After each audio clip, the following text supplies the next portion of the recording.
பிரியமானவர்களே, இந்த காலை பொழுதிலே உங்களை சந்திப்பதில் மிகவும் ஆனந்தம் கொள்கிறேன். இந்த மெய் வார்த்தை நிகழ்ச்சியின் மூலமாய் உங்களை கர்த்தர் தம்முடைய வசனத்தை கேட்கும்படியாய் அழைத்திருக்கிற கிருபை வரங்களுக்காக, தயவுள்ள நேரத்திற்காக கர்த்தரை நான் துதிக்கிறேன், ஸ்தோத்தரிக்கிறேன். கொலோசியர் 3ஆம் அதிகாரம் 15ஆம் வசனம் இப்படியாய் நமக்கு கற்றுத்தருகிறது, உங்கள் இருதயங்களை தேவ சமாதானம் ஆள கடவது என்று. உங்கள் இருதயங்களிலே நீங்கள் இன்றைக்கு எந்த விதமான கவலையோடும் கண்ணீரோடும் துக்கமான யோசனைகளோடும் இருந்தீர்களானால் கர்த்தர் உங்களை பார்த்துதான் சொல்லுகிறார், தேவ சமாதானம் உங்கள் இருதயங்களை ஆள கடவது. அவர் ஆளுகிறவர் பாருங்க.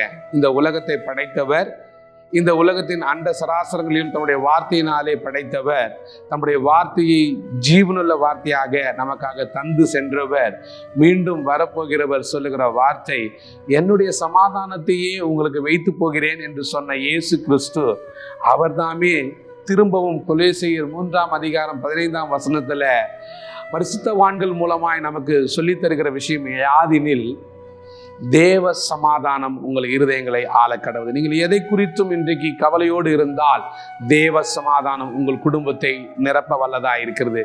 நீங்கள் எதை குறித்தும் ஒரு பொழுது கூட எனக்கு நிம்மதி இல்லையே, ஒரு நாள் கூட எனக்கு சமாதானம் இல்லையே, என் சமாதான குறைவை நான் எங்கு சென்று நிவர்த்தி செய்யலாம், என்னுடைய இருதயமாகிய பாத்திரத்தை நான் எதை கொண்டு நிரப்பலாம் என்று யோசித்து கொண்டு இருந்தீர்களானால் உங்களை நோக்கி, உங்களுக்காக, உங்கள் அருகாமையிலே நின்று இப்பொழுது ஒரு வார்த்தை கேட்கிறது, தேவ சமாதானம் உங்கள் இருதயங்களை ஆள கடவது.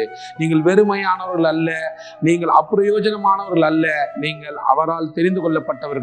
நீங்கள் அவருக்கு வேண்டும், அவர் உங்களை தனக்காக தெரிந்து கொண்டார் என்பதை எந்த விதமான ஐயப்பாடும் இல்லை. ஆதலால் இன்றைய நாட்கள் முழுவதும், இன்றைய நாள் முழுவதும் நீங்கள் செய்ய போகிற எல்லா காரியங்களிலும் தேவ சமாதானம் நிலைவரப்படுத்தப்படுவதாக.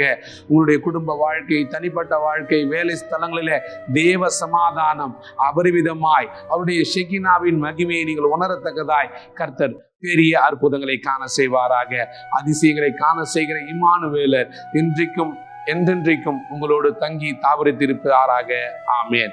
ஜெபம் செய்வோம். கர்த்தாவே, தேவ சமாதானத்திற்காக நாங்கள் வேண்டி ஜெபிக்கிறோம்.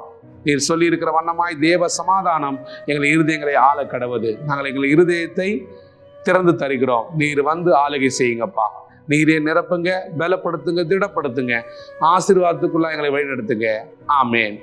கர்த்தர் தாமே உங்களுடைய இருதயங்களை அவருடைய சமாதானத்தினாலே நிரம்பி உங்களை வழிநடத்துவாராக. ஆமேன். God bless you.